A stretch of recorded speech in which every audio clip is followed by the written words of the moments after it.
Hello there. Beautiful day here in London. First day of spring.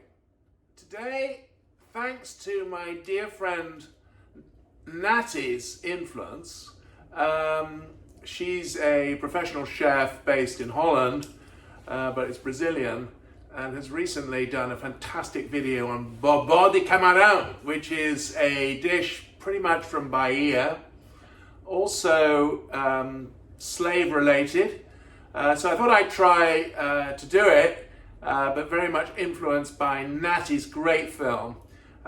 Also, I am influenced by another special Brazilian friend of mine called Natalia, mother of my goddaughter. She makes the best Bobó de Camarão. I absolutely love it. She is from Recife and really makes a good one. So, first of all, I'm just going to show you the exciting ingredients here so you can get a grip of what's to come. Most important of all, here is the Dende Oil. Now, you may remember this. Gosh, it's really quite orange, isn't it? Palm heart oil, I made that when I did the film about Moqueca. That's, again, a really amazing African-based stew of squid in that case. We've got some garlic going on.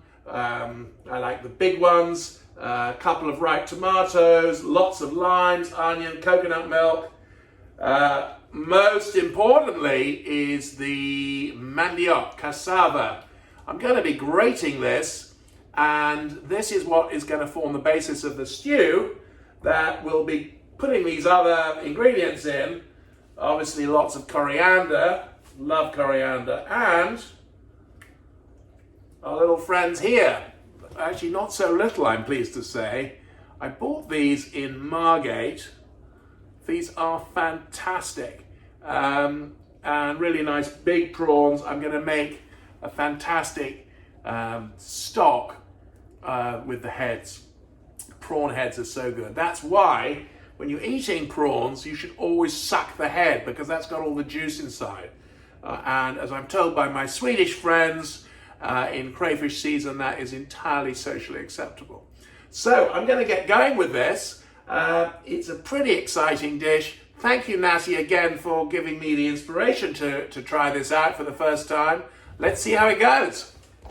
So, first of all, you get the skin off the cassava. It's quite a thick skin, this.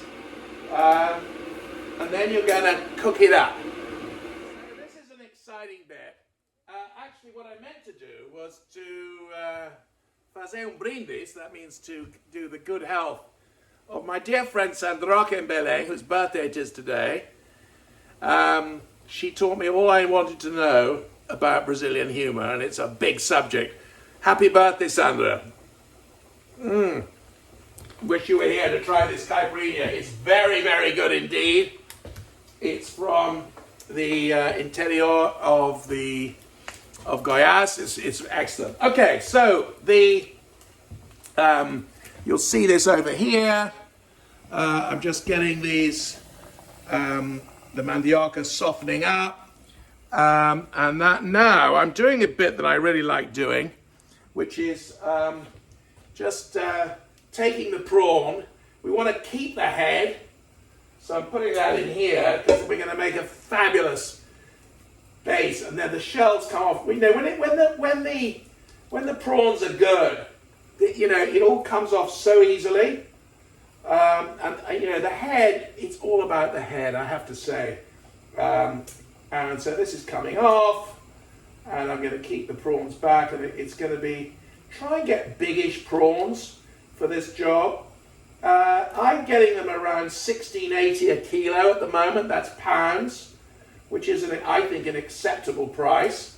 Don't get ripped off by certain people who want to charge you almost double that. But this is going to be very good. Okay, so I've now put some Dende Oil in here. Isn't that a great color? All red and beautiful. And now I'm going to put the prawn shells in. So this is known as, in the words of the song, como temperar o dendê. So how to make the, how to sort of season the dende oil. Now, what I like to use for this is my caipirinha piece of equipment. So it really gets in. Of course, the head has already got limes going in. I don't know whether it's actually as good as the one that Natty did, which is the back of the tablespoon, but I like this. It's going well. It's going to be good. Actually, I've decided to change my mind about how to press in these prawn heads into the dende oil. I've added a little bit of water and I'm going to blitz it because I think, in my experience, frankly, with making bouillabaisse stock and prawn stock, it's better this way. So let's give it a whirl. Ah, look at this color. I'm going to get the power up a bit. If it looks a bit solid like this, you know, Natty was always talking about burning her machines. I think I got enough water in here. You can get it right going. Yes. And then you pulse it.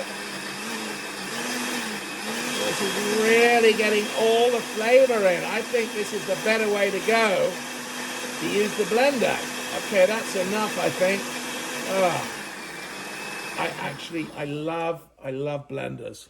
So I have pureed this cassava root because it needs to be smooth, and I didn't think I was really getting there with my whisk. But now what I'm doing is I'm just sauteing these prawns in a little dende oil, not for too long, and you can see the dende mix in the back. All looking very promising. Don't these look good? Garlic, tomatoes, peppers, onions. Going in now to make the whole sauce of the thing. So using a bit of rapeseed oil, and off we go. It's going to be quite exciting. I have to say I've been doing this for quite a long time now, so I'm ready for it. So while I'm waiting for these guys to sizzle along, it's a very interesting combination of dishes here, or ingredients rather. You've got the dende, which is the palm oil, the cassava or mandioca, which is going to thicken it up. Basic things like tomatoes, peppers, garlic, prawns, coriander, coconut milk. The thing that's really exciting about this dish is the dende oil. And you can find this. I mean, we're lucky enough in London to have 300,000 Brazilians living here. And I feel like they're all my friends. It's brilliant to have access to them. And of course, the ingredients that they need for their cooking. I wish we could have the music and the dancing with this wretched situation at the moment. But I feel like cooking is like a way of at least sharing one's love for a particular country with one's family, at least, who, may not know it. So I've into the mixture of the peppers and the onion and the garlic. I've added the cassava. I'm moving that around, and now I'm also adding this wonderful dende mix with the pureed prawn stock, which is like so interesting. So it's getting really, I want to try and get this quite smooth. So I'm going to keep working on that for a bit. So very exciting. We're now at the moment of the truth. The coconut milk's gone in, adjusted for seasoning. Prawns now going in. Maybe I should have bought a few more, because I think there's going to be a lot of interest here at home. But anyway, the prawns are going to be just like moved around. God, I'm making such a mess. I'm very lucky in my KP, kitchen porter, aka Claire, to doing so much clearing up. Now, in goes the lovely coriander all chopped up. And I think, in a couple of minutes we're going to be good to eat. I've just done a bit of rice. Actually, I like the Thai glutinous. I know that's a little bit sacrilegious, but I think it's really good with this. It's going to be good.